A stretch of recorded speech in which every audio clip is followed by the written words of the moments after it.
Watatu wazuri dhidi ya walimu. Yule anashinda. Sawa. Na usisahau haya mama ambayo tunasema sio. Tukirudi tunaanzia sauti, tumalizie huko juu. Ukitoka hapa mtihani wa usiku ni maki skimu. Hapo sawa, sio? Asanteni kwa kuwa watulivu by the way.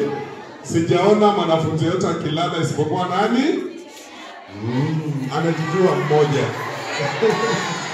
Isipokuwa mmoja, si ndio? Sijaona mwanafunzi akienda msala. Na hivyo ndio tunataka tusome mpaka mwisho, si ndio?